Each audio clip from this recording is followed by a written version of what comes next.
செய்யவில்லை, அவர் சட்டப்படிதான் செய்கிறார். கிறிஸ்தவ மக்களை அரவணைத்து செல்கிறார். ஏழை எளிய ஒடுக்கப்பட்ட மக்களுக்காக திட்டங்களை தீட்டுகிறார்.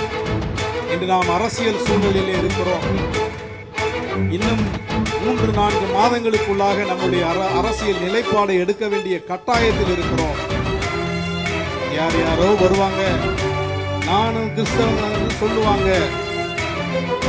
ஏமாந்து போயிடாதீங்க, ஏமாந்து போயிடாதீங்க. பிரித்தாளும் சூழ்ச்சி இன்றைக்கு தமிழகத்திற்குள்ளாக வந்து கொண்டிருக்கிறது. பிரித்தாளும் சூழ்ச்சி தமிழகத்திற்குள்ளாக வந்து கொண்டிருக்கிறது. ஓட்டை எப்படி பிரிக்க முடியும்?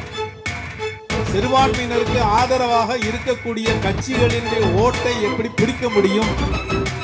இதுதான் இன்னைக்கு நடக்குது. எதிர்காலங்களில் கிறிஸ்தவம் தமிழகத்தில் சிறப்பாக இருக்க வேண்டும் என்று சொல்றார். ஏமாந்து போயிருக்கிறது.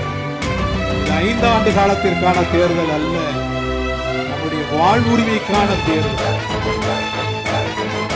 யார் வந்தாலும் நம்பி விடாதீர்கள். உங்களுக்கு படம் பிடிக்கலாம், நடிப்பு பிடிக்கலாம், இங்க வாழணும். தமிழ்நாட்டில் கிறிஸ்தவனா வாழணும். அதுக்கு யார் வேணும்? அதுதான் இங்க கேள்வி. படம் பாருங்க, நல்லா பார்க்குறவங்க போய் பாருங்க, குடும்பமா பாருங்க, பிரச்சனை இல்லை. நடிப்பு பிடிச்சிருக்கா கை தட்டுங்க.